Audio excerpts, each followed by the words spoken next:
Chapter 42. When Jacob learned that there was grain in Egypt, he said to his sons, "Why do you just keep looking at each other?" He continued, "I have heard that there is grain in Egypt. Go down there and buy some for us, so that we may live and not die." Then 10 of Joseph's brothers went down to buy grain from Egypt. But Jacob did not send Benjamin, Joseph's brother, with the others, because he was afraid that harm might come to him. So Israel's sons were among those who went to buy grain, for the famine was in the land of Canaan also. Now Joseph was the governor of the land, the one who sold grain to all its people. So when Joseph's brothers arrived, they bowed down to him with their faces to the ground. As soon as Joseph saw his brothers, he recognized them, but he pretended to be a stranger and spoke harshly to them. "Where do you come from?" he asked. "From the land of Canaan," they replied. "to buy food." Although Joseph recognized his brothers, they did not recognize him. Then he remembered his dreams about them and said to them, "You are spies. You have come to see where our land is unprotected." "No, my lord," they answered. "your servants have come to buy food. We are all the sons of one man. Your servants are honest men, not spies." "No," he said to them. "You have come to see where our land is unprotected." But they replied, "Your servants were 12 brothers, the sons of one man, who lives in the land of Canaan. The youngest is now with our father, and one is no more." Joseph said to them, "It is just as I told you. You are spies, and this is how you will be tested. As surely as Pharaoh lives, you will not leave this place unless your youngest brother comes here.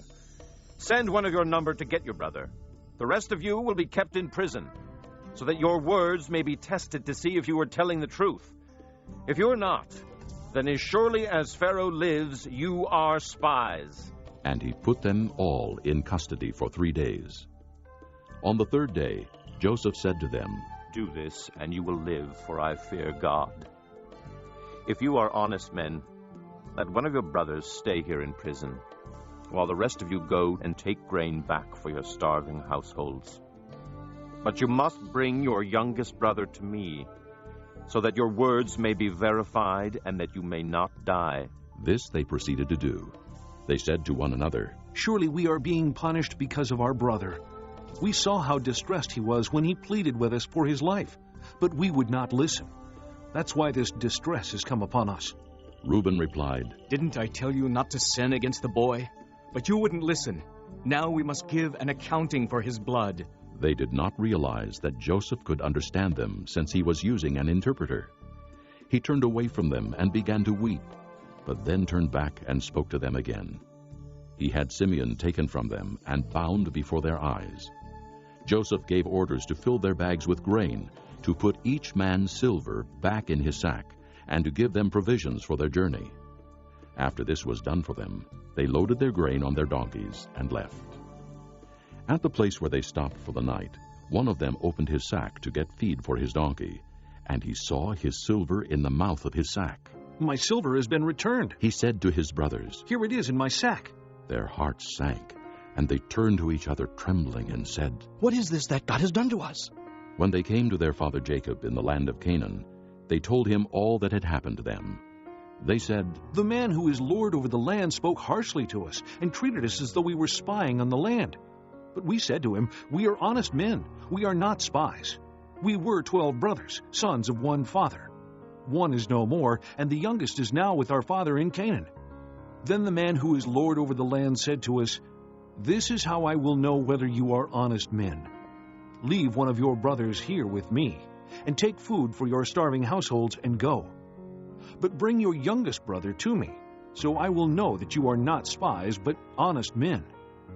Then I will give your brother back to you, and you can trade in the land.'" As they were emptying their sacks, there in each man's sack was his pouch of silver. When they and their father saw the money pouches, they were frightened. Their father Jacob said to them, "You have deprived me of my children. Joseph is no more, and Simeon is no more, and now you want to take Benjamin. Everything is against me." Then Reuben said to his father, "You may put both of my sons to death if I do not bring him back to you. Entrust him to my care, and I will bring him back." But Jacob said, "My son will not go down there with you. His brother is dead, and he is the only one left. If harm comes to him on the journey you are taking, you will bring my gray head down to the grave in sorrow."